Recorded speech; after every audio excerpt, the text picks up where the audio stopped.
Hello and welcome to another episode of the Chrissie Mayr podcast. We are on iTunes, YouTube, Spotify, and SoundCloud. And if you're listening to us on iTunes right now, please leave a 5-star review. Yes, I'm so excited to announce I have a bunch of stand-up dates coming up. I can't wait to tell jokes in a city near you. Let's bring up the old schedule. I know for a fact I will be this Saturday headlining at Tiff's in Morris Plains, New Jersey. So come check me out this Saturday in Jersey.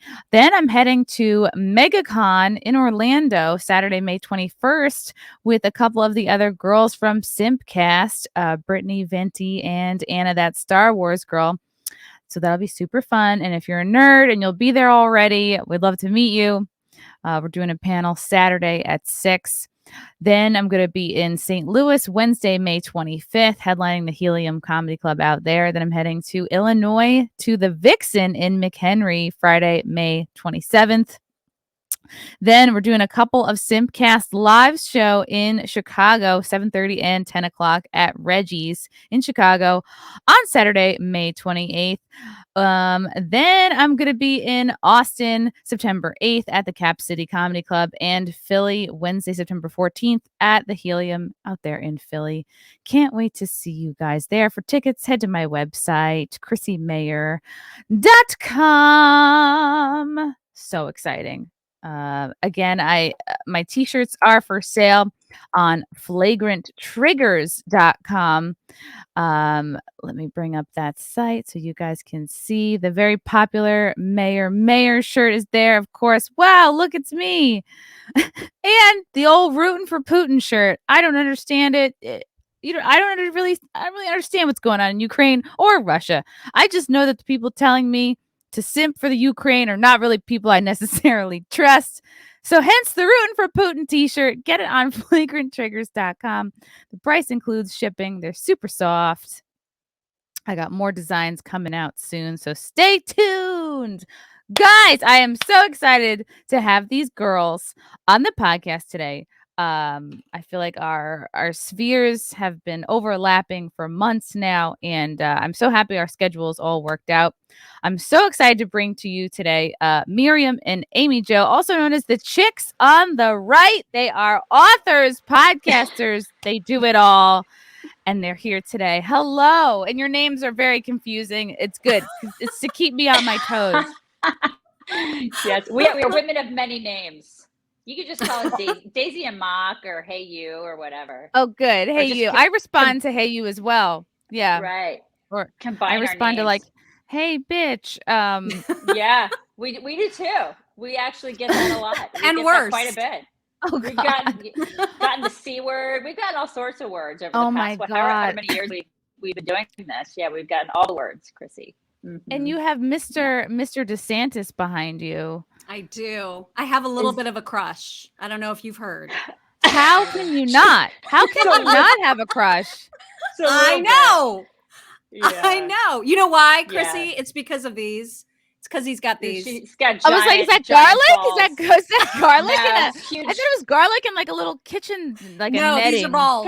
His balls are. I heard his balls are way bigger than that, though. They're way bigger. Really? Those are tiny balls. Yeah, those are like miniature balls. I feel like his balls are way bigger than those miniature balls. Wow. I appreciate him so much, especially lately. Like I think he's just been doing a great job. And I don't know if that's because the bar is set so low for leadership, conservative and, leadership on the right, or it's just because he's really being proactive now, especially with this new Victims of Communism Day, which he just announced, I think yesterday or a couple days ago. He's actually being proactive and wants students to learn about like the evils of communism instead of just letting it be kind of, I don't know, glorified, commercialized. Like I knew not so much when I was in college, but now I see a lot of college age students just wearing like Che Guevara shirts, and they think communism means everyone gets free shit and free college. And it's like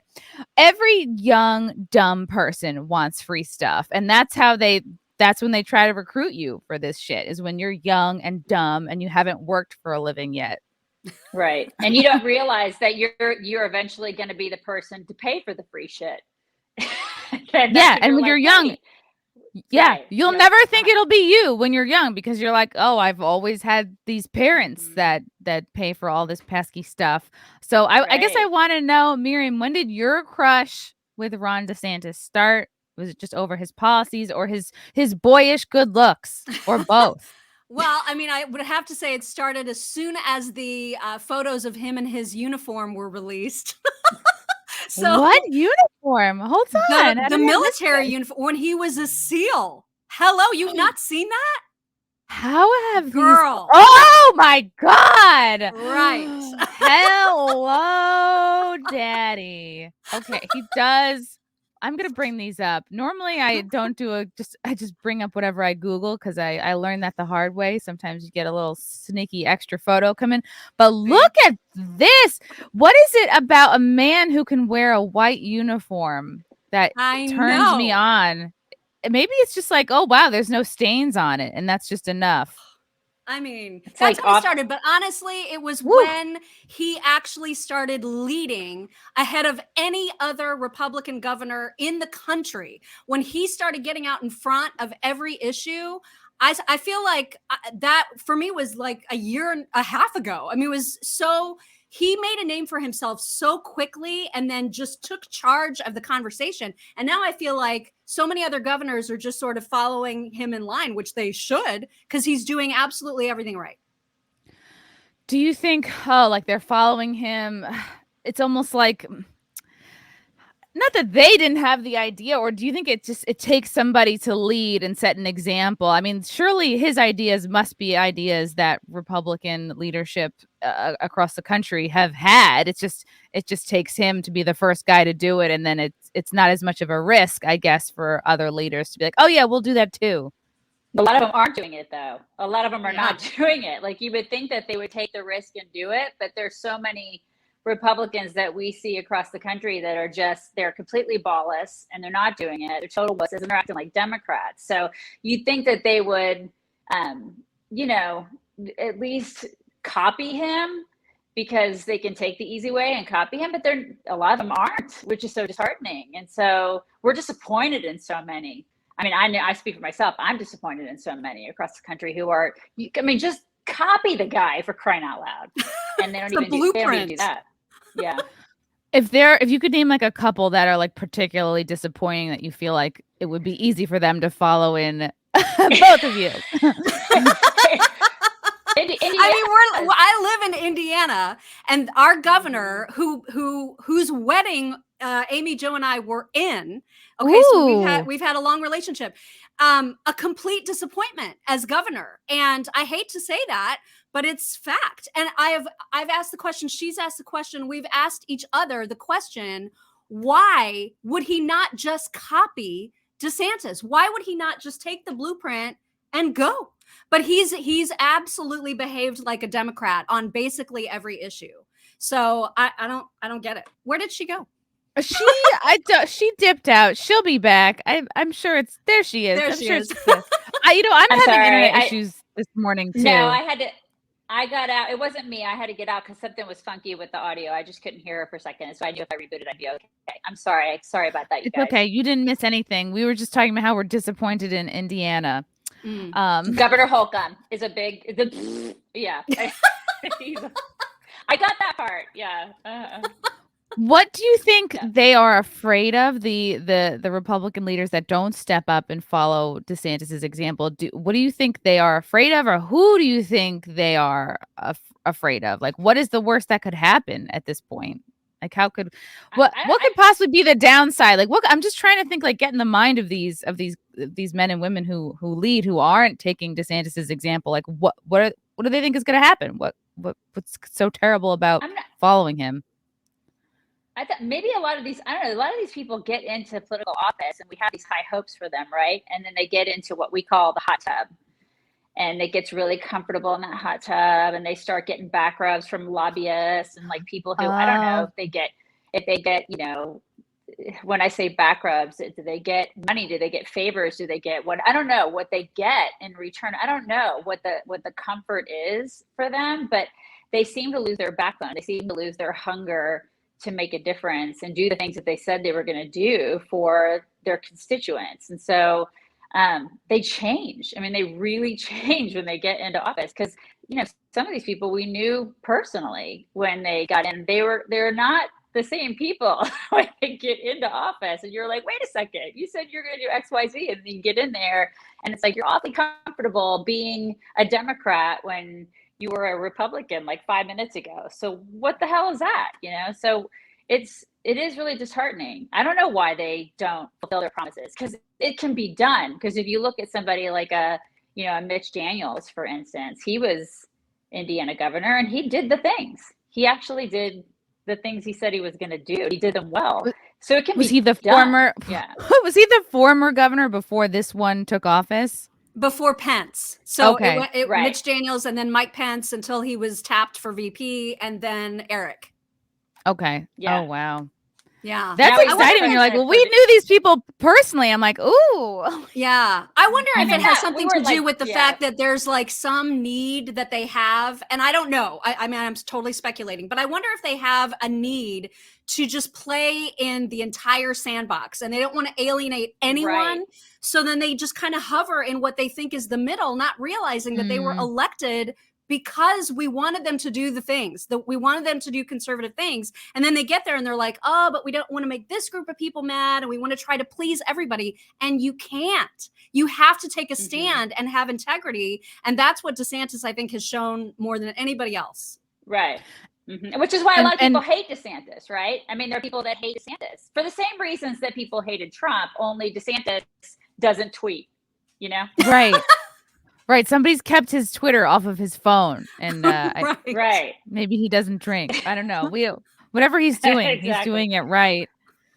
Exactly. Oh man, and it's it is frustrating because we elect these people because we are unhappy with the status quo, and then they get into office and they go, oh well, I don't want to upset the people on the far left or the far right, or so then they end up in their kind of fear, they end up maintaining the status quo. Like they don't do anything because they're like, oh, well, I'm here. I got the job. I want to make sure everybody likes me. But it's like, this shouldn't be the job you go for to be liked. Exactly. Yeah. Yeah.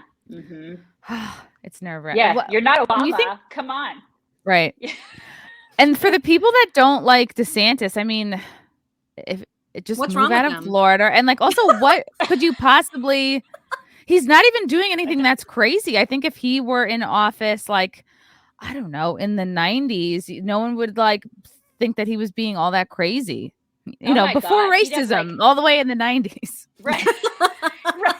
Right. His approval rating would be like across the country. He'd probably be like a 90% approval rating. Everybody would freaking love him. I mean, you're right. In the 80s. Because in the 80s, remember, it was like, well, I don't know. You probably don't remember. Were you even I born? was there. Like, I was born. I mean, like, I was there. I was born in the 80s. We're not going to be specific on what year, because when I get specific, they go, so young. People say, stop telling people how old you are. Why? I don't really? know. You're so really? I don't know. You should be proud of that. You should totally be proud. You're so young. Thank you. All right, love you guys. I love you so guys. young. We're the old broads here. We're like the golden girls of conservatism at this point. We're totally proud of it. We are. I love it. We totally I can't wait to be. Who's the slutty one? Blanche. Oh yes, yes, Rose. Blanche. No, Yeah. Rose. No. Oh, Is it Blanche? wait, Rose was the old Rose one. isn't. I'm sorry. Rose is the one from Olaf. I'm sorry. Rose is the I love that you could mention to, like, you know, the Golden Girls, and people would start rattling off like the names, the Sex and the City girls, because like they're getting older too, and like unless you're in your 30s or 40s, like you're not going to consider them like young and hot anymore. Right. Yeah, that's right. I love how you could be like, who's the slutty old one? you guys both immediately knew, and I'm like, I had to think. I'm like, is it the old? She was always like Blanche. Yeah, hello. she'd always be like Blanche. hitting on whoever was nearby, Totally like whoever true. came over to fix something. Right, it's Rue McClanahan. That's her name. Rue McClanahan. Okay, she's still alive. See, you guys should take. She is. Oh my God, she is. I think she's still alive. You guys don't kill her yet. I feel like she's still alive. I mean, that's great. She's one of the. I want her to be alive, but I don't know. I genuinely don't know. Okay. I feel like she's dead. She died in 2010. Yep. She died at 76. I know. I hate to break it to you. She died 12 years ago. Are there any still alive? Are there any of them still alive? No. Let's see. Are any Golden Girls still because alive? I know her as Maud, and she is not alive. So Betty White might have been the last one. Betty White was the last one. Okay, because even like Granny, like the oldest one, who was Sophia, who was the oldest one, who really wasn't older than any of them. Really, she wasn't in real life. I wonder if she's it was such a great show because I don't remember anybody caring like what their politics were. That's right. No, those were the days, man. Oh my God, right? I used to watch that show every Friday night. I babysat every Friday night in the 80s. That was like my thing. And then I would go out on Saturday nights. And that show I used to watch, all the time. I would look forward to it. I loved it. And you're right. Nobody gave a shit about politics. It was just fun. And they just had such a great camaraderie. And I just love them. I love them. And I also loved I would watch Married with Children with my dad every time it was on. And same thing, like you could probably guess what Al Bundy's political leanings were, but they never put it in your face. And my dream is to hopefully get back to that because when it comes to entertainment, like just people are getting so turned off right and left. And we've just been so divided up into little groups, and like it's been interesting to watch like all this competition with the streaming services, and now Netflix is tanking and people are very much mostly just checked out of SNL, mostly checked out of a lot of movies, the mainstream ones, because you know, even just going to see Doctor Strange in theaters, like this isn't much of a spoiler if anybody hasn't seen it. Like the new Doctor Strange movie came out, and one of the characters like had two moms and wore like one of the like updated woke LGBT pins, the ones with like the intersectional triangle through it, and I'm just like, it takes you out of it. I was, you know, and you can't even voice these opinions without someone going, "Oh, are you a racist? What are you triggered by seeing gay people?" It's like, no, man. Like I hosted a comedy show at the Stonewall Inn for 6 years. I fucking love gay people. They make shopping better. Like, why do we even have to say this? Like, I wouldn't know what to do with my skincare regimen if it weren't for the gays. And I hate that I even have to say that. And I want to know what the two of you feel like. It feels like you're. Did you have a journey from being leftist to being on the right, or do you feel like your whole professional career you've always kind of been on the right? I've always been conservative. I've pretty much always been conservative. There have been some things like I used to be pro-choice, and now I'm pro-life. Same. And so that was I don't know if I call it a journey, but it was it was just sort of a, when I was in my 30s. That just, we started doing this, and I started reading more about it. I started becoming more educated. I just, I remember being in high school, and I'm watching for this now because like my daughter's getting ready to take a sex ed course in middle school. They're going to be teaching sex ed. But I remember in sex ed classes, and I remember sex ed not in middle school, but in high school, the lady from Planned Parenthood would come talk to us, right? And so it was very insidious the way that they taught about abortion and stuff. And so I just always felt like, oh, it's a choice and it's freedom, and I'm all about freedom. And, I have a very big libertarian streak in me. And so I've always just felt like it's a choice. It's freedom. And so when we started doing the whole Chicks on the Right thing, I just became a lot more educated about it. And then, stuff like we wrote our book, and I had to read the grand jury report from Kermit Gosnell, and it was just, it's horrifying. And just when you start actually looking at what it is and what it does, and when I had my, I had 2 miscarriages, and I had my baby girl, and there was no doubt that, I was pro-life. I was pro-life. And so, that was a journey, I guess, but that was me changing my mind on something. But I think I've always been conservative. I've always been conservative. I think I'm probably I'm obviously more outspoken about it. I think we both are now, right, Mary? Oh yeah, for sure. We weren't even political animals until the summer of 2008 when Obama mania started, being a thing. Right. And then that's what started us. That's what started the Chicks on the Right, is just sort of this awakening that we had when we watched the country like get all gaga over this guy that had no experience. And we were like, what is going on? And so we became very interested. And that's kind of what started this whole journey, as you like to say. It was a journey. The journey. Right. That is so interesting, because I was among those people who were gaga for Obama. Like, given I was like, really younger and dumber, and voted for him the first time. The second time, I really didn't want to miss yoga, so I didn't vote at all. I was like, he's got this. He's fine. I mean, Obama's not going to stretch my lower back, so I don't know. I gotta go handle my hamstrings. Yeah, that was a little bit of a bimbo moment. Oh God. But I also, even what you said about the abortion thing, when you're young, you're just like, it's all about you, and you equate like your freedom with your potential and your life, and you realize as you get older what makes life are your responsibilities. And I've seen so many cases of people who were not planning to have a kid, but then had one, and it actually made them straighten up and get that better job, or have a better work ethic, or really just grow the fuck up. And I think definitely millennials, well, I mean, Gen Z's got a whole host of other problems, but I think millennials, like, I see so many examples of this glamorization of like being alone or living alone or being like selfish. Yes. Like, I can't get over. I was seeing this one commercial. It was on like my phone. It was probably for Twitter or something. And it was like a Legos commercial. And it's like, if you imagine a Legos commercial, you're probably not picturing what I saw, which was like a woman like in her 20s or 30s, like home alone on a like what looked like on a Friday or Saturday night, just like doing Legos. And I'm like, this woman should be out trying to like get some D. Like she should be like out trying to like start a family.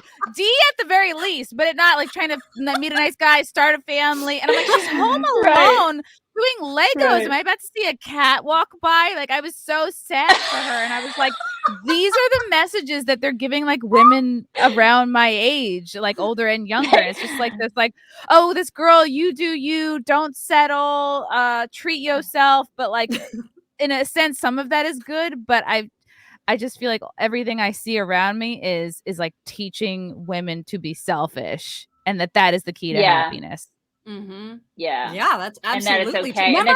Remember when Natalie Portman got like excoriated for being so grateful when she won an Oscar? I don't remember what the movie was, but she got up to like do the acceptance speech. This was years ago, and she was like, "This is like amazing. Thank you to the Academy, and thank you to my husband for who's given me the greatest role of my lifetime, motherhood." And like the feminists lost their shit. What? They lost it. Yeah, they totally lost it, because you're not allowed to say that. You can't say, "Oh my God, it's so great. It's so great being a mom. It's the greatest role." You can't say that anymore, because they lose their minds if you say you can't be grateful to be a mom. Oh my God. It's crazy. Yeah. I was taught that like being, because I was definitely a feminist, like in college, out of college. I always equated motherhood with like, wow, you're stupid, you settled, you like, oh, that's all you can accomplish is just like getting knocked up. I would like look down my nose at women, and I was low-key jealous of the women in my college who found their husbands like in college, because that's always kind of in the back of your mind. Like, I didn't pick the school. One of the reasons I picked the college I went to is because I saw so many cute guys on the recruitment trip, like on my trips to campus and on the tours and stuff. Like, they'd all wear like the white hats, and sometimes they would have like, like the FU on it. I was like, I gotta go to Fairfield. There's a cute boy wearing a white hat that says FU. Like, that's all it took for me.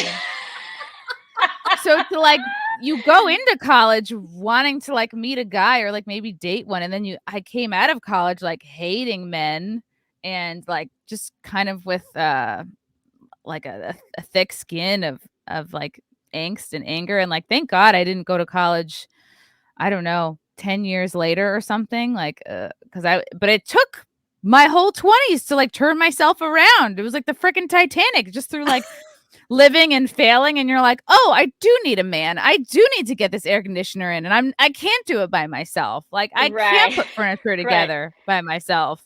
And moreover, I don't want to. Like I kind of like having a guy around. It's nice. I like him.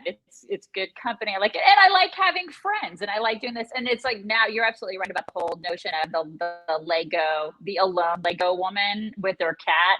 It's like, they make it so glamorous it's like, look, I'm going to Iceland this weekend, and I'm going here the next weekend. I'm by myself, and I'm living the dream, and look at me on Instagram by myself with this glass of wine in my hand, and it's so glamorous. It's like, really? Is it though? Is it? I mean, you've got your however many people on Instagram following you, but that's not, are you happy? Yeah, it's still you. It's still you at a new hotel. Like you're still there by yourself. Like, yeah. I don't know. Not that I'm anti-trip, but oh yeah, no, like totally. Women are sold a lie. Totally cool, but it's a different generation. We grew up in a totally different generation where it's like, I gotta tell you, I'm grateful we didn't have social media, because dang. Oh my God. I'm glad the crap I did wasn't recorded. I'm just saying.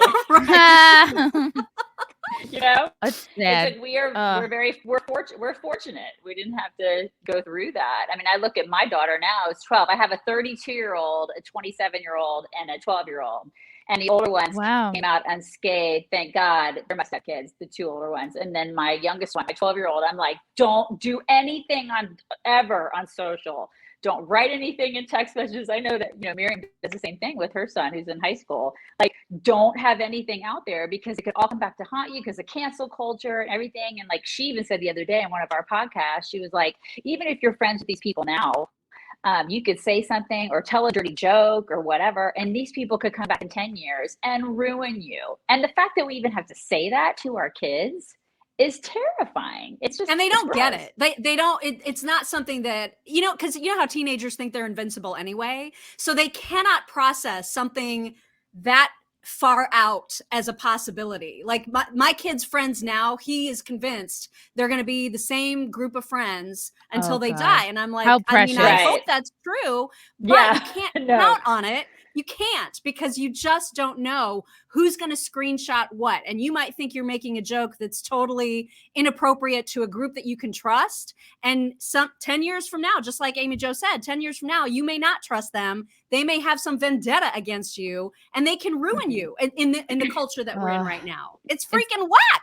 And that's good advice. Like, always in text, like even now as an adult, like I try not to say anything that I wouldn't be totally comfortable the person that I'm talking about seeing. Right. And then if it's like, you really want to talk some shit, like that's what phone calls are for. Bring them back. Bring back the old school phone calls. It's interesting. Like, how did you, and especially with you, Amy Jo, you have kids that are such wide array of like ranges of age. How did you give them all the talk, and how do you find the talk was different from your 32-year-old to like a 12-year-old now? Because this book I'm reading, I think it's called like the difference in like the talk, like the difference. Yeah. Like, have you given them the talk? The talk. Yeah. It's interesting when it comes to that talk. It is different. I think with the older kids, since they were my stepkids, it was a little different because I wasn't 100% in that conversation. I was only about, I'd say like 30% in that conversation because I was peripheral. So like if they needed to ask me, say like my stepdaughter needed to ask me information that was, like, I guess, just extra information about that. She would come to me and ask me, hey, what about this and this, where she already had the base information. So I would give her peripheral information in addition to what her mom and dad had already told her, that kind of thing. Okay. With my 12-year-old, it's all me. So, I mean, I started with the books. Like books that actually Miriam gave me suggestions on books to give my kid even a couple years ago. They're very scientific. They were very like, this is what this is from a very biological standpoint. And so we started with that. And so I would give it to her, put it out. She didn't have to read it. It was like, here it is. If you need to look at this, you can refer to it. She'd ask me questions. And we've always had an open dialogue about that stuff. So she's very good about asking questions. And she's always been good about, what is this? What is that? This girl said this at school today. tell me what this is, and never embarrassed, never weirded out about talking to me about that kind. So we've just always had a good open dialogue. So, I didn't have that with my mom. If my mom's watching this, I'm sorry, but I didn't. It was just more. No, I didn't either. It just was like, it was that time. It never came up. I think because in my mother's mind, she just thought it just was so not going to happen. So maybe she didn't think. And it's like, oh no, it was happening. It was happening poorly, but things were happening for me in the backseat of a Jeep Wrangler. No, Jeep Cherokee. No doors. So I could roll out of there. Oh my gosh. Yeah.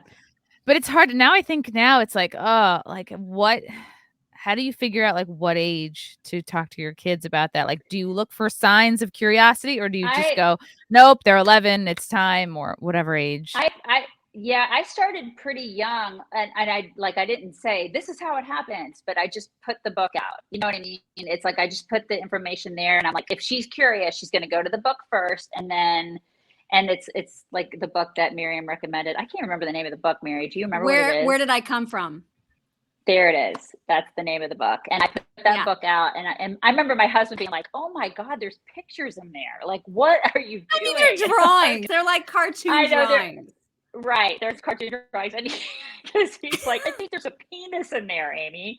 And I'm like, yeah, there is, honey. But I mean, like there's drawings in there. But so kids can understand like how things work. And so, and then if she had questions, right. And if she had questions, she could come to me. And you know what? She did.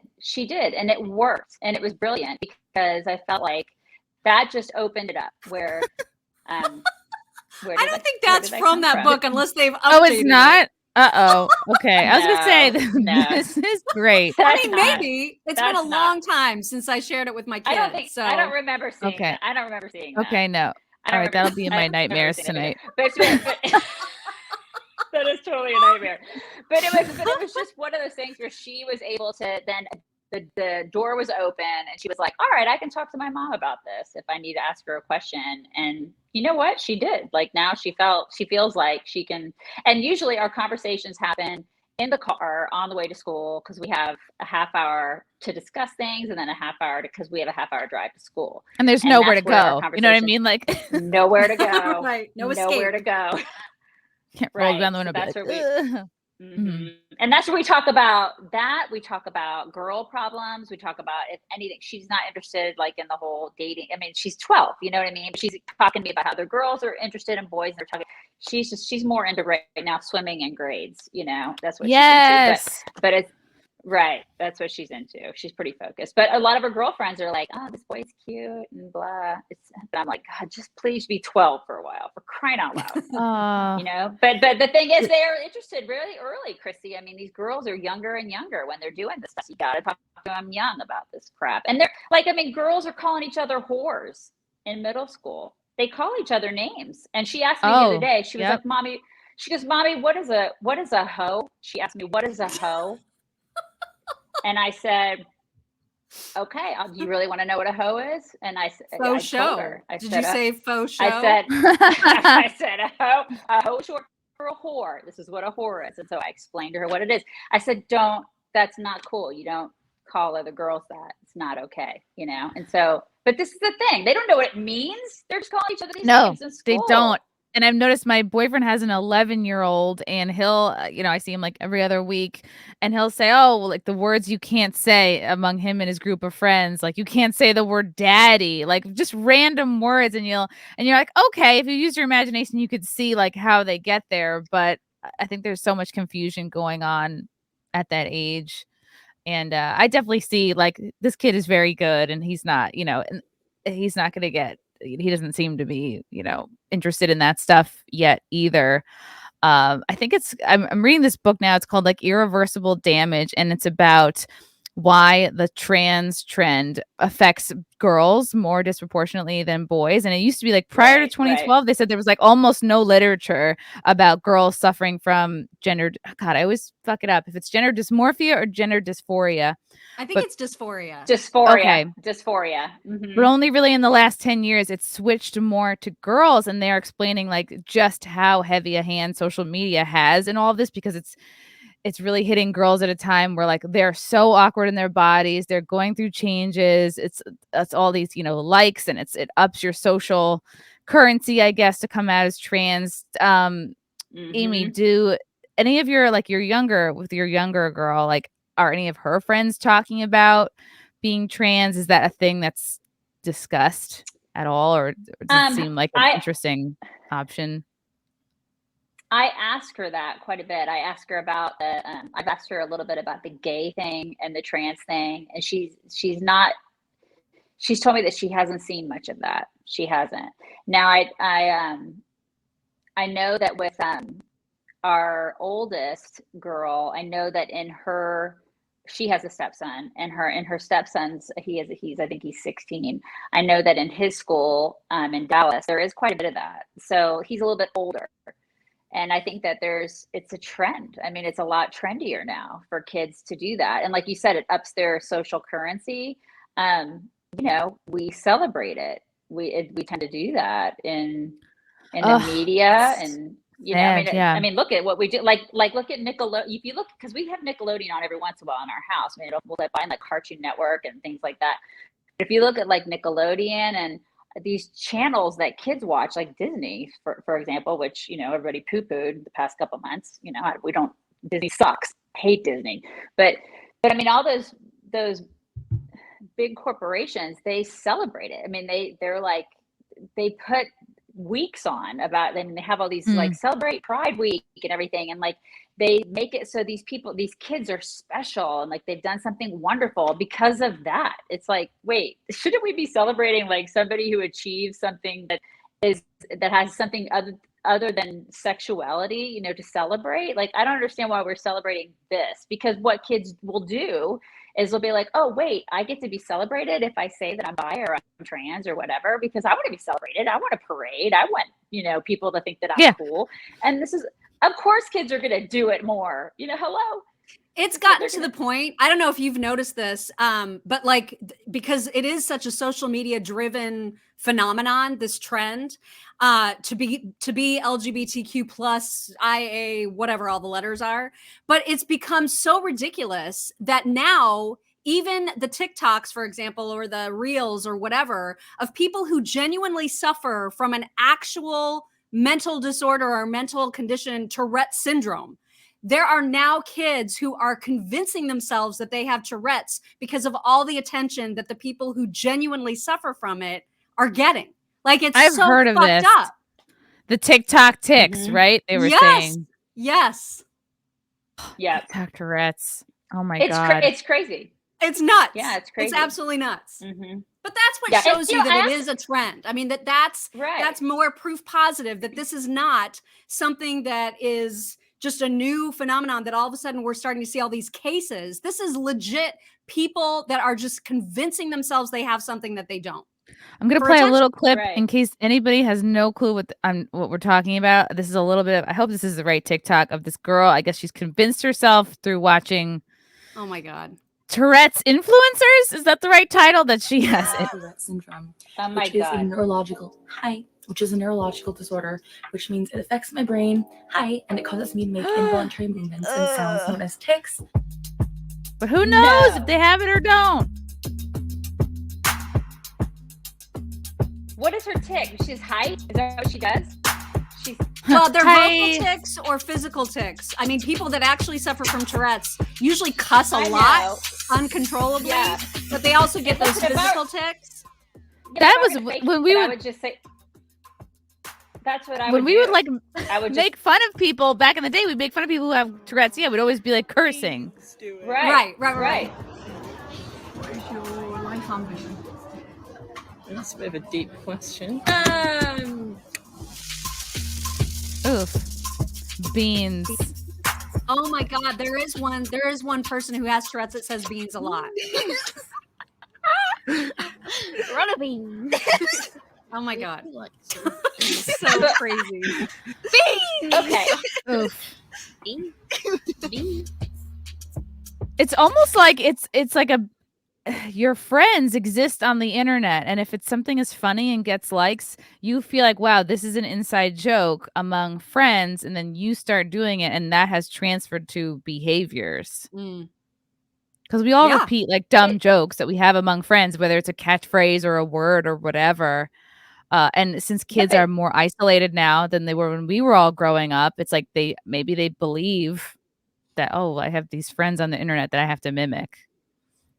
Yeah, but isn't it it's insulting to the people who actually have it? Yeah. Am I the only one that just thinks this is whack? I think it's it whack. Absolutely is. Yeah. Yeah. Yeah. And then it makes somebody go, oh, do you actually have Tourette's or are you pretending? And then they're like, no, I actually have it. What the fuck? Yeah. Right. And the same thing goes for transgenders. It's actually insulting for the people who have that thing going on in their head where they are suffering and they're like seriously going, I don't know if I fit into this body. And there is a tiny percentage of people who are going through that. I mean, like we've talked to Blair White, right? Who I love Blair. Yeah. Like right. And we do too. And like she has even like talked about this where there's a small percentage of people who go through this. And there are people who are like, I think I'm just going to be trans today. I think I'm just going to do that. Or fluid. And those. Right. Okay, Miley Cyrus. Like, I mean, there are people who do that, and that's an insult to people who are genuinely going through this, And I think that's where I just kind of shake my head and go, that's not okay. Like, that's not good. Oh, yeah. Yeah, and especially if you can be convinced to, like, permanently alter your body. That's what's so scary. Like, it used to be college would be your chance to start over if you didn't like your reputation in high school. If you had glasses, braces are coming off or whatever, you're like, oh, okay, I was nerdy in high school, I was quiet. Okay, college, brand new chance. I can explore a different side of myself. And it's like guys, but mostly girls are like feeling these insecurities earlier in life, and now they're given kind of an out in the form of like, oh, we'll just become trans. And they've noticed like numbers of actual lesbians are going down because if you're kind of a butch, what used to be just like a butch lesbian, now you're kind of being coerced or pressured to, oh no, you're trans, you should, because that way you get to stay straight, but then you just cut your tits off. Oh my God. Yeah. And that pressure is in the form of somebody in your school. Like, what is that? Mm-hmm. Like if it's, it's something that now they're saying, listen, I'm your teacher in school and I'm going to tell you that this is a safe space here. We can go ahead and help you do that. What the hell? Like, what is that? And if I dare say anything as a parent, I'm like a terrorist now. I'm being watched by the FBI because dare I say anything to somebody in the school? I can't do that. It's crazy. Would you both agree that is kind of like the hardest part of being a mom right now? Or what would you say? The hardest? Yeah. There's so many things. I think it's just the influence of social media and how it's just done such a number on kids and their mental health. I mean, that's a huge thing. And how much of their time is actually spent on social media. It's horrifying. Yeah. But also the challenge too is just dealing with the schools and their agendas and trying to counterbalance that at home. You have to be so hyper vigilant about making sure your kids know what to listen for if they're of age enough where they can start paying attention to the ways that they're being indoctrinated. You have, as a parent, you have to be able to provide the counter narrative to all the bullshit they're being fed at schools now. And that sucks. Just learn math. And then, and then like I'm, parent to the 12-year-old girl who happens to be a state level swimmer. And I've been telling her since she was 7 years old, you can do anything you want to do and be anything you want to be and work really hard. And she does, 3 hours a day of swimming because she loves it so much. And watch her. I don't know. I mean, she could be very good by the time she's 17. She could be up for a college scholarship and a biological male could take that from her. And then what do I say to her then? You've worked your ass off. Sorry. I can't help you because what am I supposed to do? And if we do anything, then if she says anything, she could be called a transphobe, and then she could have job opportunities taken away from her because she dares to speak out. I mean, this is what our society is doing to girls. And I thought she would be living in the generation where she would have all these opportunities in front of her. And now it's like feminists are just silent about this. It's complete bullshit. Yeah. Has her swim coach, has this been a topic that you've brought up with them? or is it not as much of a deal now because she's not never, like super competitive yet, or in or like well, with high school?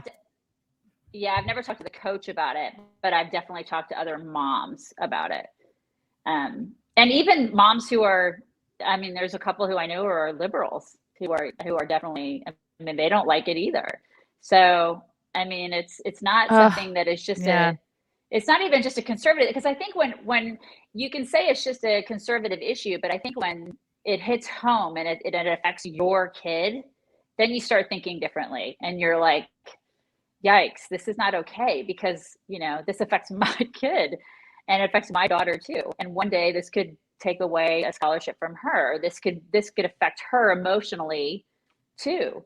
And so I don't think it's, you know, this is going to cross lines, I think, eventually, and people are going to be affected by it emotionally.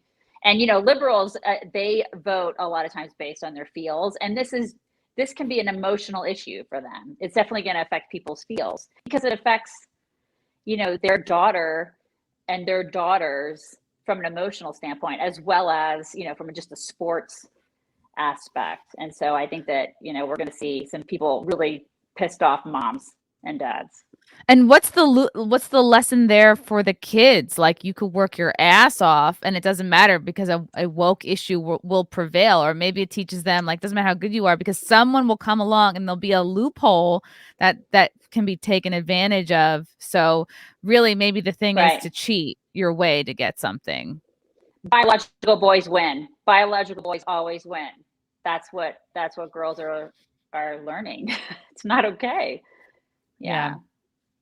That's wild. I started springboard diving when I was 11 and did it all through college, which was hard to do, like in New York, where they don't really like it's hard to do like a year-round diving because, you know, we're indoors, whereas if you live in like Indiana, Florida, California, like you have these outdoor venues. But once I found diving, like that's why I was like nodding along when you were like, yeah, she's a swimmer, because I swear it kept me out of trouble. And I think if I had a daughter now, I would encourage them so much to either like pursue a sport or dance or something, so that your validation and your self-esteem comes from something other than your looks and your likes and your social media and the bullshit drama with your friends. Like, you have something solid that you can hold on to, that a fight can't really take away, or losing a friend can't take away. It's like, you know, like I put in the hours of this practice in this sport or dance or whatever, and nobody can take that from you, and you can't get, like, I don't know, canceled from it the way like a group of friends could come after you. So, and if this bullshit had been going on when I was in school, I probably would have been really outspoken, because like men are much stronger than women. And like if I had to dive against the men, like I would have gotten my ass kicked. And in a lot of these meets, I would come in third place. So it's like, yeah, you're out of placing, you're out of medal range. And I feel for these kids, because they probably feel, you know, like kids aren't used to having to speak up. You know, Greta Thunberg is not normal. She's like a puppet. Like, her parents probably made her do that. Like, most kids are not prepared to like speak out on an issue. Right. So it's probably very intimidating. She is a little bit, she's just a little bit abnormal. Yeah. So, but if it comes down to really like losing a sponsor, losing that sponsorship, but losing a scholarship, it's like, all right, this would be the time maybe to try to speak out. It's a big deal. I mean, listen, there were some that spoke out about that whole, you know, Leah Thomas, yeah. Mm-hmm. Thomas, yeah. There are some that spoke out. You know, some of them were on like Tucker's show, and you know, some of them did, but they risked a lot, because there's this whole cancel culture going on, where if you dare speak out against that machine, you know, the NCAA is part of it, then it's you risk losing job opportunities. I felt for those girls, because they were getting ready to graduate, you know, college and stuff. And those girls risked that whole, you know, black mark on their record, and a lot of them didn't speak out because of it. They were so afraid. We shouldn't be afraid to speak out. It's whack. It's whack that a biological dude is in there. It's like a biological dude is swimming against women. It is obvious that it is a biological dude. I mean, look at that person. And then look at it. I'm just all saying, the pictures are hilarious. Like, there's no picture where it doesn't look hilarious. Like, you can't look serious. I mean, come on. It's like, and this is the thing. We've all and so many people are out here going, oh yeah, I'm just not going to say anything, like, because I don't want to hurt. give me a break. I mean, everybody knows it. Everybody's afraid to say it. It's just we have gone into complete lunacy mode, and it's all ridiculous. It's just ridiculousness. You mentioned earlier, like, you have to kind of, like, in your fight against maybe the woke indoctrination that might be happening in your children's schools. Like, we use the example of like DeSantis coming out with communism, like Victims of Communism Day. Like, are there ways that you're kind of implementing like a kind of opposite force? Like, how would you, and I don't know this because I don't have any kids, but it's like, how would you even begin to compete against if a school is teaching your kids CRT, or like, oh, because you're white, you think you're better than everybody else? Like, how can parents even begin to fight against that if they can't pull their kids out and homeschool them? And it's tricky too, because your kid might not be telling you everything that the teachers are saying in class, or maybe they're barely paying attention, but it's like, it's kind of, it sinks in, it's insidious. It is totally insidious. And there's, other than the parents going to the school board meetings and being called domestic terrorists by this administration, which is a part of the process. I mean, you have to, if you know it's happening, you have to do your part to stand up and speak out against it. But I've always maintained that it has to be a personal conversation and relationship that you're having with your kid, because there's not much that you can do. You can talk to teachers, you can make sure that you're looking at assignments, you can keep up to date with the homework. But the best thing I think that you can do is to really prepare your kids for what they will hear. So if they know, if they're going in armed in the classrooms, no pun intended, no, like, I'm not calling anybody to arms, I'm not Lori Lightfoot right now. But like, if they go into the classrooms armed with information about how classrooms, teachers, schools do try to indoctrinate, and they know the buzzwords and they know what to listen for, then they themselves will be prepared with the right message, with the alternative message, with the other side of that coin, so that it's not that they can't, they're unindoctrinatable when that happens. When you prepare them for for how they may be indoctrinated, then they can't be. And so that's why I've always maintained it's important to have those conversations with your kids. There's no better way to combat it, I don't think. Yeah. They're like rolling their eyes in class in their head. They're rolling their eyes at the teacher. They're like, oh my God, this crap. I know exactly what this is, because my mom told me about me, lady. Yeah, give me a break. I'm not a racist. Come on. Right. Yeah. Exactly. Exactly. Yeah. That's what they're doing. Do you find it's hard to like arm your kids with this information without, but then you'll hear like the teacher's response to this would be like, well, these are just the Republican parents, indoctrinating their kids to be Republicans. And it's like, it's so tricky. It's like they've made this such a political issue when it really isn't. It's like an equality issue. It's an issue of like, don't implant an idea of inequality in a kid's head before it's even there. Do you feel like do you almost feel like, all right, well, I don't care how this comes off if your teacher's going to like, call me a name, but I don't know. It's tricky because it's so fused with politics. It seems.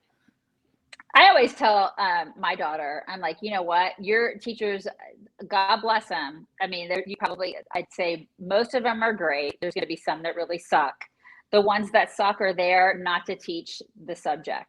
It's like I used to teach at the college level, and I can tell you that none of my students ever knew what political affiliation I was, because that is not my job. It was never my job. My job was to teach the subject. So it drives me crazy when I hear about these teachers that like that's what they want to teach. Like whenever you see that crap on like libs of TikTok, and all these, it just drives me insane when I see all these examples of these like middle school teachers talking about gender identity and all this other bull crap. And I'm just like, what are you doing? Like what does this teacher teach? What are they supposed to be teaching? They should, especially in middle school, like it's not gender identity.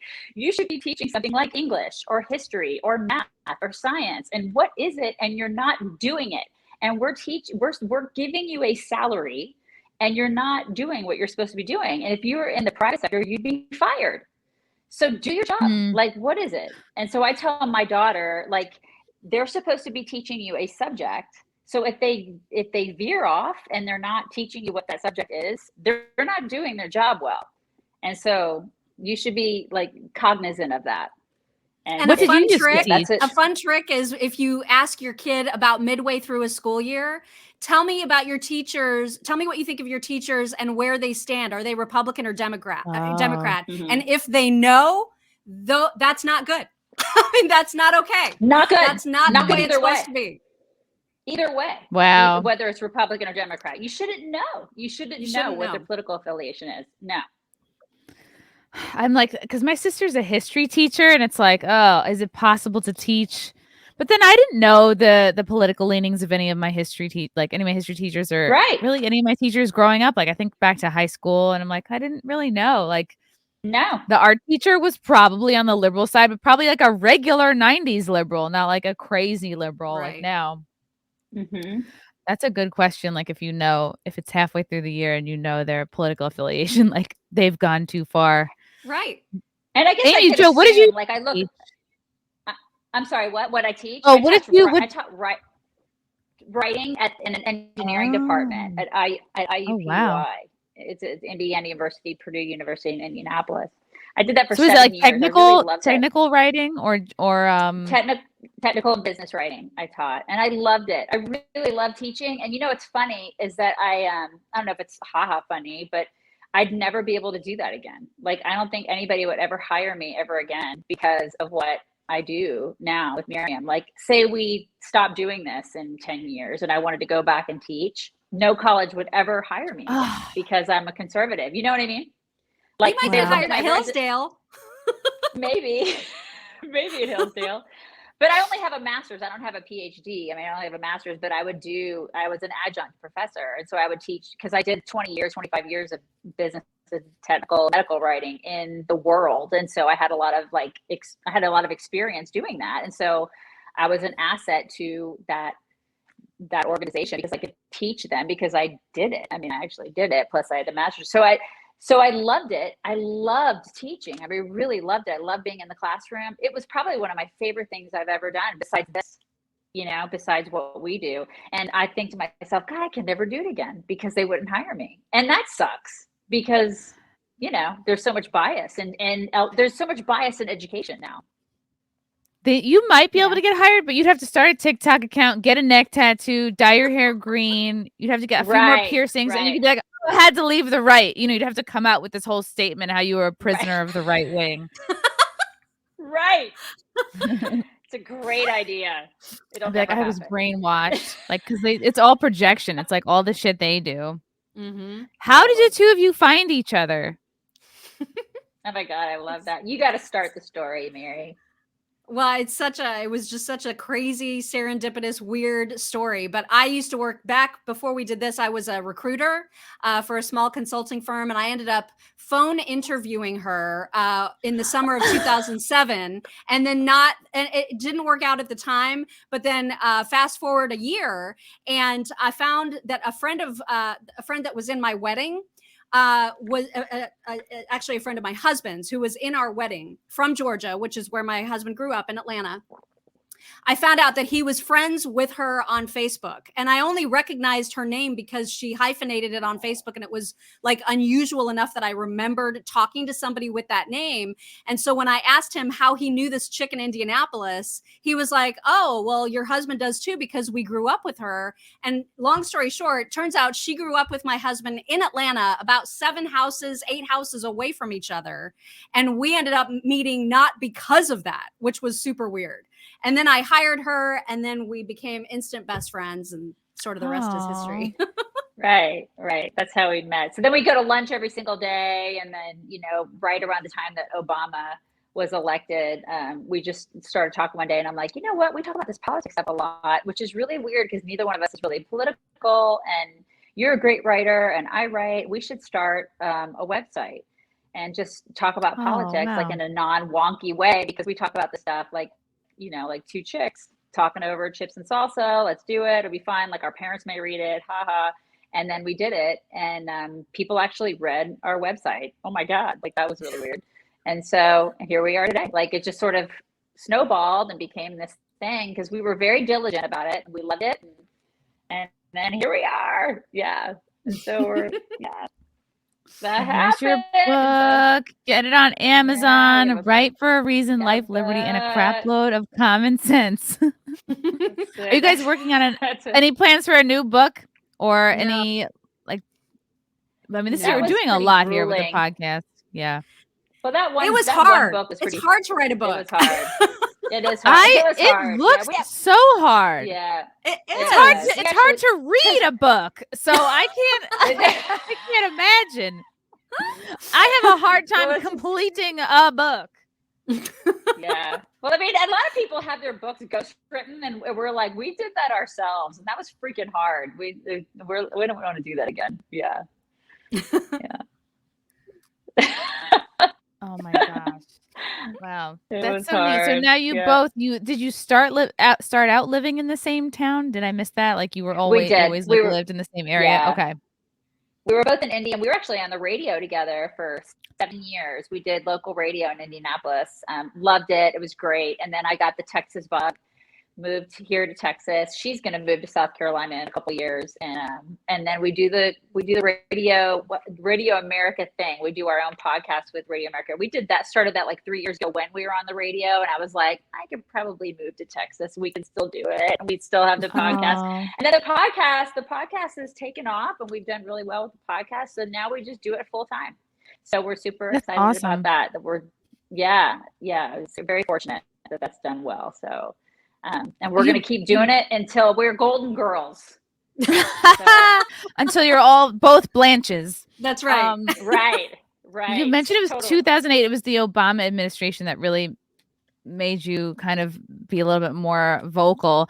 Was it just the fact that you're like, oh, everybody loves this guy, but he has no experience? Like, why is that? Or were there other elements that made you? Because that's interesting for me. Because I don't know. I guess I was taken in by it all. I didn't think critically about him at all, but maybe it's because I was young and stupid. But was it just that he was so beloved? Was there anything else that made you like want to look into it a little bit deeper? Like some signs of corruption or? Yeah, for me, it was that moment that he had with Joe the plumber, right? Like there was that moment where he made it so obvious what his intentions were in terms of where he wanted to take the country. And the fact that back then it was actually kind of a big deal that he was talking about redistributing everybody's wealth. And people were like, you can't say that. Like you can't openly talk about wanting socialism or communism in America. Right. And now it's like they're, the Democrat Socialists of America, the Communist Party of America, they're out and proud. And it's so much more accepted. And he, to me, started that ball rolling. And that paved the way for Bernie Sanders and like everything that we're dealing with right now. Yeah. And Mary's background, I mean, her parents came here. They're from Poland, so from communist Poland. I mean, that's the thing. The backstory of her is so interesting, and the fact that it's super interesting. I mean, I think that lends itself to some explanation, because when you know about you and who you are as a person and like where you come from, then it just makes it that much more like it just makes you understand why you feel that way. I mean, I don't like commies, but you know what I mean? Like I'm one of those people where I'm like, screw the commies. I don't want the commies like anywhere near me, and I don't want that coming to America. But your story is that much more compelling. You know what I mean? I mean, it is a good story. Because I have very fascinating parents who did come here in an escape of communism. They were my dad was asked to join the Communist Party. He refused. And so essentially they were kicked out of the country and were left countryless, citizenshipless for a period of time. And then I was conceived in Rome, which is where they sort of escaped to before they could get sponsorship here in the United States, and then came here legally. I should point that out, that it was they came and they became citizens legally they came in 69 and became citizens in 1975. And I think when you grow up as a first generation American, particularly born to parents who appreciate the freedoms that America offered them and has offered people through the ages, that gives you an extra sense of patriotism that I think is so missing from so many young people now. I mean, like Gen Z, it's like it's a bad thing to them to like America, to love their own country. And for me, that's just unfathomable. And I think it's because I came from the parents that I came from, is that they have an appreciation for America that people who were born here don't have. And that like hurts my heart on a whole level. Yeah, it makes them come off like you're like a spoiled brat and you don't appreciate anything you have. It's weird. It's like it's okay to like who you are unless you're a straight white Christian conservative person, and it's okay to like your country like as long as it's not the United States. Right. Yeah. It's very confusing. Exactly. Yeah. Exactly. So would your parents tell you a lot of like stories of Poland? Like how old were they when they came over? Let's see, probably mid to late 20s is when they came. Wow.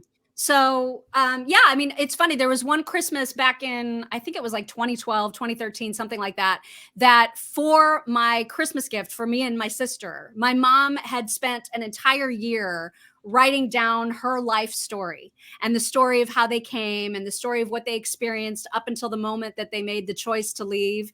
And like through today. And I sat and just sobbed for hours as I was reading it because it was such a special gift, such an amazing thing to read their history and to know the struggles that they went through. It was extraordinary.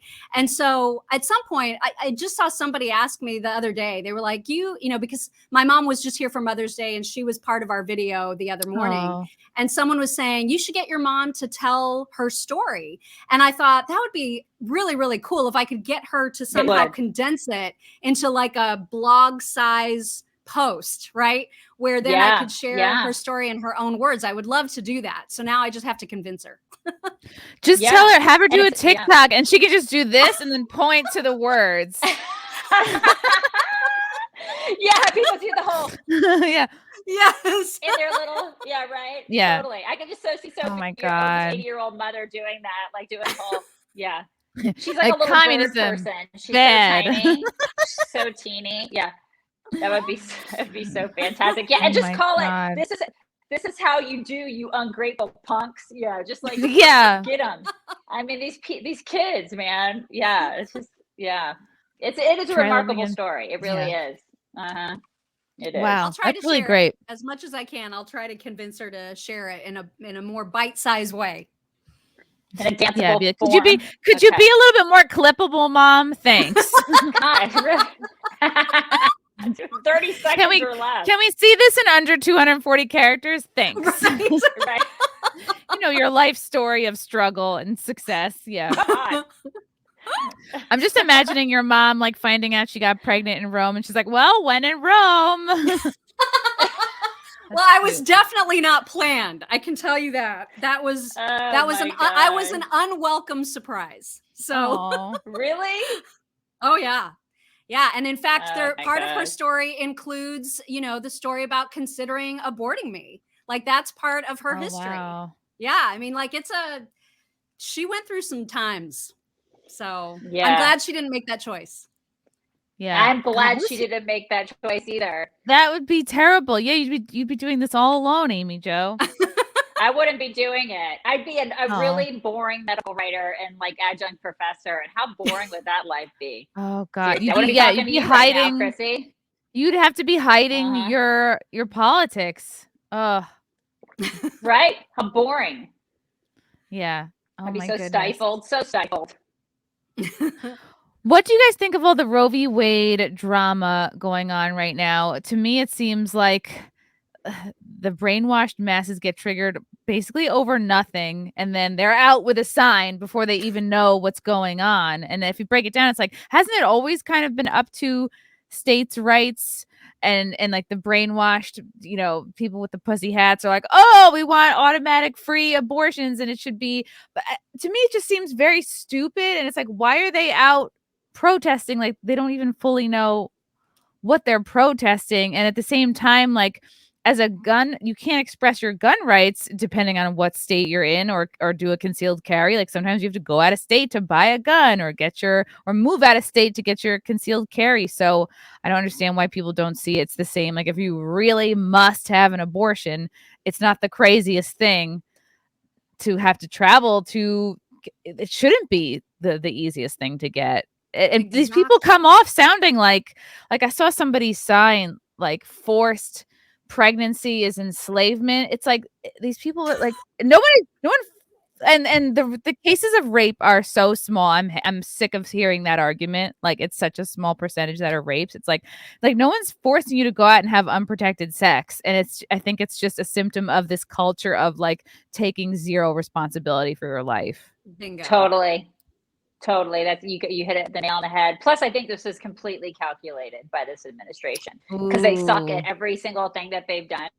Every single thing that they've done has just been an utter failure. One failure. It's a dumpster fire of failures.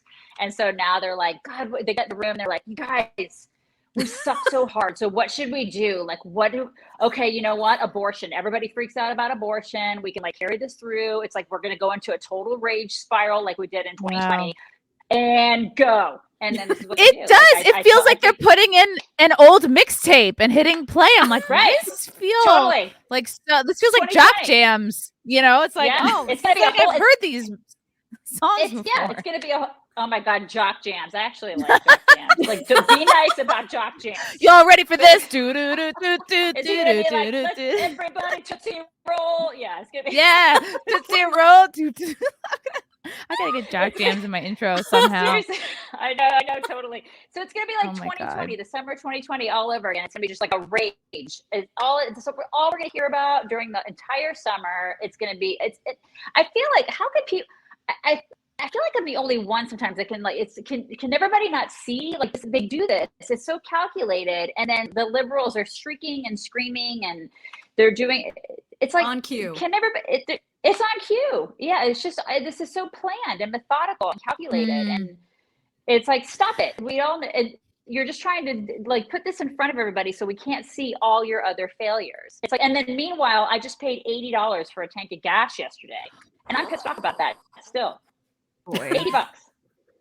It's ridiculous. It's almost like you have a room full of kids, and you're like, I don't know. Like there's two competing teachers and one is trying to teach them something and the other one's like, well, I suck at this subject, so I'm just going to take away some of the kids' toys and that's going to immediately take their focus and they'll start crying like, my toys are gone. And I think that's what's going on with the American people.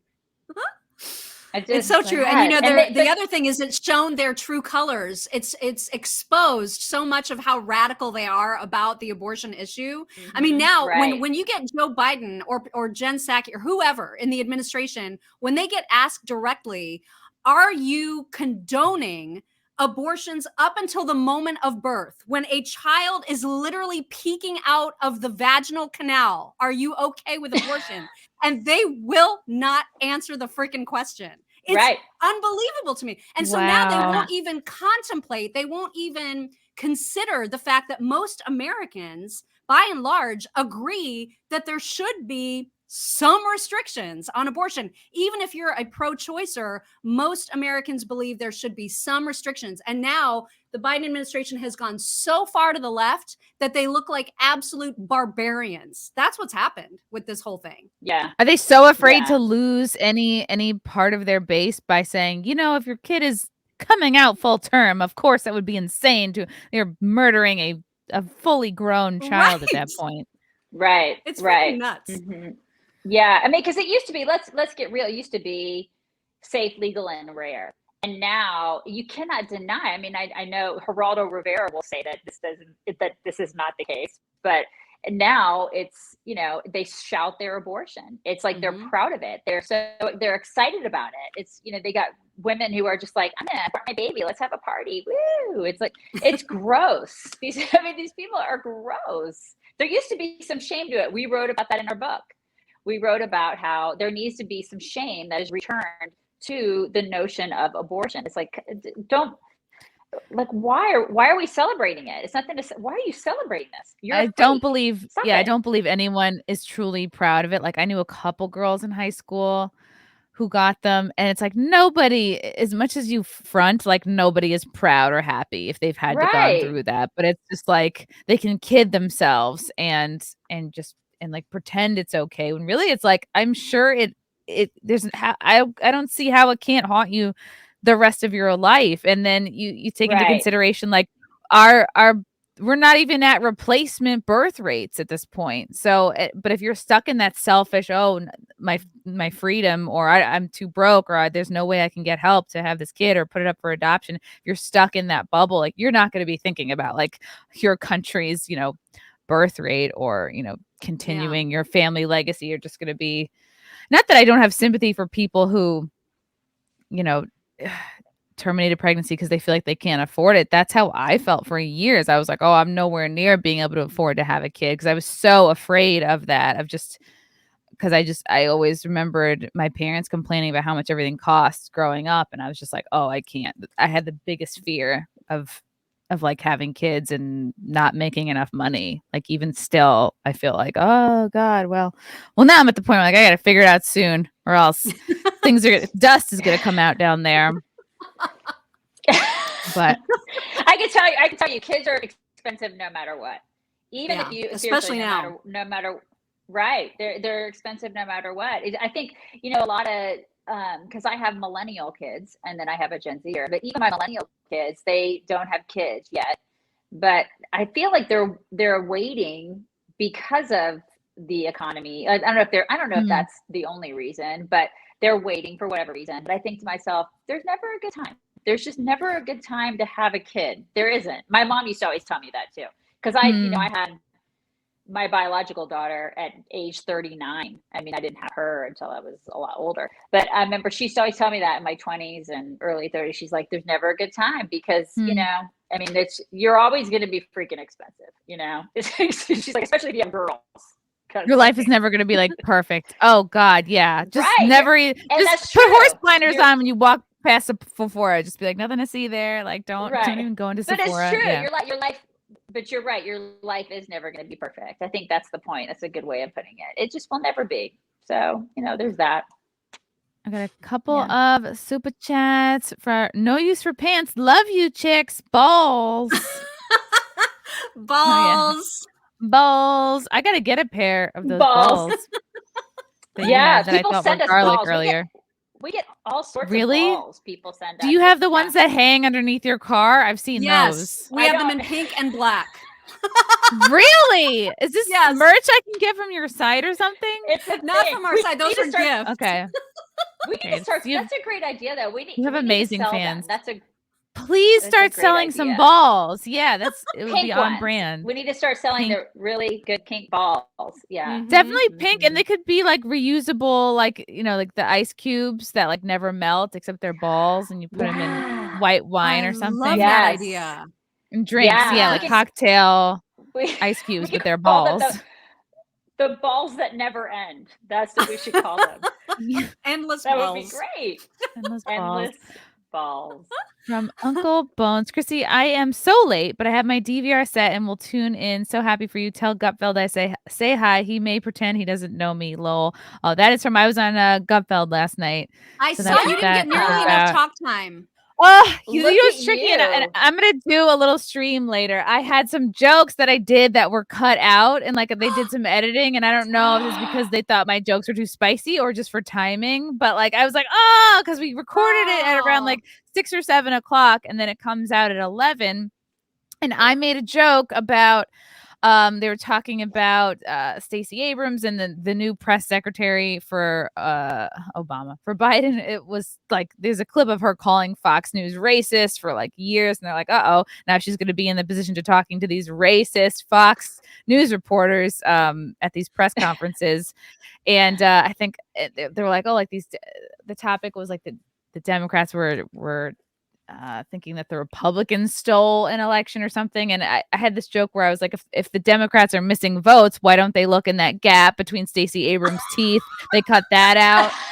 And then they had a picture of the new press secretary, and I was like, and she kind of looks like Lupita Nyong'o or whatever. She her does. Name is. You're and I was like, right. I was like, what are you talking about? Fox News isn't racist anyway. I love this lady in Get Out. And they cut that part out too, and I was like, what the fuck? I was like, that was pretty tame to me.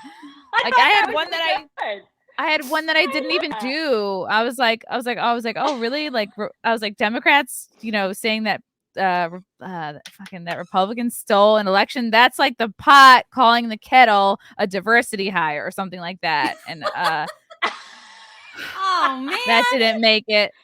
You didn't get nearly enough talk time. But I don't know. But I was also like, it was my first time. I didn't want it to like, I wasn't trying to make it the Chrissie show right away. And it's like, it's a little intimidating being there and you're getting the sense of the pacing of it. And it's like, I could have been more forward and more like my style of interrupty like I am on podcasts. But I also was like, very aware of how many people were watching, and I just didn't want to like curse or like I asked the producer in advance, I'm like, can I say the word retarded? They were like, no. And I was like, I had all these things kind of ready to go. Did Greg laugh? Did Greg laugh at you? Yes. Yeah. No, he laughed at all the things I said, and maybe they just felt, I don't know why they were cut, but I'm not taking it too personally because at the same time, like this is a huge network that has to stand behind everything that comes out. So it was just funny. That's so awesome. It was so much fun. Yeah. Kudos. I'm gonna hold on to this blowout that they gave me. The lady blew my hair out. Awesome. Did they really? I'm so good. Yes, I arrived with like wet hair, and I was like, okay. They said come for hair and makeup. I was like, I definitely took that to heart because I had like nothing on, just moisturizer. I was shiny, reflective, no makeup, and my hair was damp. And I was like, they did everything. That's I was so like, cool. make it happen. I was like, we've done Fox makeup. Never. We did hair with dry hair once. It was just twice. We've done it twice. Yeah, and the Fox people are so nice. You know who sucks? So CNN. Nice. Really? Bitches. I'm not surprised. They were terrible at CNN. Yeah, we did when we did our book tour. We went to CNN. Oh my god, so mean. Wow, in New York City, so mean. Yeah. Wow, they were mean. So interesting. They were really mean. But Don Lemon, we have to say, was very nice to us. He was very nice at that time. He wouldn't be now, but like at the time, he was super nice. Yeah, because you're not a man he can hit on in the Hamptons, right? So true. He did. So very true. Oh my god, that's really cool though. From Scott Campbell. Holy crap, I can say that I knew Chrissie before she was on the number one late night TV show. Congrats. Thank you, Scott. Oh my god, everyone's simping. Sweet. Curtis Terry. What part of Indiana? Mishawaka, Notre Dame here. Notice I didn't say South Bend, so don't blame me for Secretary Booty Judge. Okay, I went to Elkhart Central. So Elkhart Central was my haunt, and I was at the Mishawaka University Park Mall all the time. Curtis Terry, if you're familiar with it. And my parents had a house at the time on LaSalle, just down the street from Notre Dame, because my dad taught a class there. So yeah, I know Mishawaka very, very well. Oh wow! Yeah, and we were in Indianapolis. We did our radio show in Indianapolis. That's where we were. And you probably have heard of maybe WIBC. WIBC is a big radio station. Yeah. Oh yeah. That's exciting. Yeah. Wow, there's so much of like higher education going on and teaching in your families. From Eve Barlow's Rotten Crotch. Wow, very specific. Okay. If Texas was pro-choice, Amber Heard might not exist. Just saying. Anyway, have you been talking about the trial? Because my fadge is burning. Okay, I'm not sure what a fadge is. Oh, like a vagina. The trial. Sure. I mean, like, the trial. She's talking about the Johnny Depp Amber Heard thing. The poop in the bed. Yeah, I guess. I think, aren't they on a break right now? Aren't they on a? Yeah, the trial. I think so. And they'll come back. Yeah. I can't until like deal with any more of it. Right. Do you guys think that this what pro Johnny Depp or anti Johnny Depp? Yeah. Okay, my gut reaction is pro Johnny Depp, but when I think of it like more deeply, I think of like the most toxic relationship I was in, and it's like each other brought out the worst in each other. So I'm thinking that's probably what's going on here. It's like you can't have a horrible relationship that's just one-sided, because like you would have gotten out right away, or you're the most doormat of a person. But it sounds like, I mean, there's a recording of her saying, I didn't hit you. I barely hit you. You're a pussy, whatever. It's like, okay, and I don't know if Johnny hit her or whatever. I just know that like he's rich and famous. And he shit the bed. Exactly. That's kind of, I'm sorry. You're done. Right. Unacceptable. She did shit the bed. Like when you shit that, you jumped the shark. When I should have mentioned that. You're done. You jumped the shark. Right. Yeah. Yeah, you did. I should have mentioned that first. Once you shit in a bed, it's hard. It's hard to have sympathy. Done.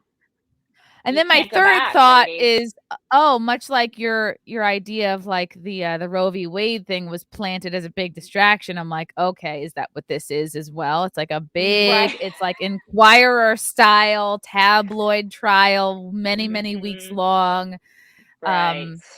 It doesn't test anybody politically. You can just watch it and have fun and be like for either side, and nobody really gets hurt. It's true. It's kind of like the whole like watching the giraffe be pregnant for a really long time. Remember we watched the giraffe? Remember April? Remember? And then it's like April? Oh my god, it's like the camera of like the eagle's nest. You know, there's an eagle. There's an eagle egg gonna be born. We gotta tune in every day. Just give birth. God, I'm so sick of that giraffe. Like you wait for like a month, and then the egg rolls off the roof, and you're like, oh well. Yeah, that was my pregnancy. Like you could have just watched my pregnancy. I had that same pregnancy. Just you were the giraffe. Ridiculous. Are you very tall? I was the giraffe.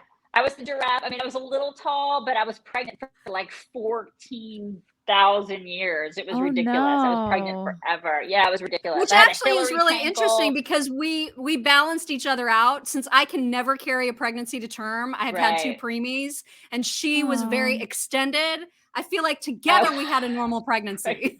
Forever. I was like, get out. Amy Jo, do you, similar to a giraffe, do you like to be fed like romaine stalks, like through a fence? I do. I do. Through a fence. Totally through a fence. It has to be through a fence. Totally. Oh my god. Without question. Yes. You know what I would have liked to have seen, you guys? What I would have liked to have seen instead of the Johnny Depp Amber Heard trial is the Ghislaine trial. I would have liked to have seen that trial. And I like your pronunciation, Ghislaine. Like that's what they called Epstein Island. Yeah. Right. Yeah. Yeah. We're never going to get answers on that or a list of clients because they're all too powerful and they're all still currently working and doing their thing. Yeah. Why Rock thinks that this is a false flag. The court scheduled 5 weeks before it even started. Like the moon landing. That's another rabbit hole. Oh boy, you two are so much fun. We'll have to do this again. Let's stop it. We'll have to do this again sometime. You are. We're gonna have ours. I would love that. I would love that so much. Oh wait, one more. Yeah. From Deranged Lunatic. Once you shit the bed, there's no coming back. I agree. Exactly. There's no coming totally back. right. Yeah. You can't be a classy lady after that. What country club is going to let you in after that? Exactly. I don't know what they do at country clubs. I just imagine you can't get in if you shit the bed. Miriam and Amy Jo, where can people find you and follow you? So many places. So first and foremost, our website, chicksontheright.com, and then our podcast on all available podcast platforms, Chicks on the Right. We're on all the socials, not particularly active on some of the more, like we're on Truth Social, but not particularly active there, but Twitter, Facebook, Rumble, Parler, Getter, Instagram. And Instagram. Yes, we're very active on all of those. And now TikTok, which we call TikTok. You can find us there as well. It is TikTok. Right. TikTok, that's so cute. Yeah. Miriam, I can't wait to see your mom's Polish TikTok. Crossing fingers. Yeah. Yeah, this is gonna be great. Everybody. That's gonna be super fun. Follow the Chicks on the Right. Check out chicksonright.com. And yes, I would love to have you guys come back soon. We obviously could have kept talking another 3 hours just We on the love it. Golden Girls We love it. alone. It was so much fun, Chrissy. Thank you so much for having us. Thank you both. And thank you to the chat for your comments and questions. Until next time, bye.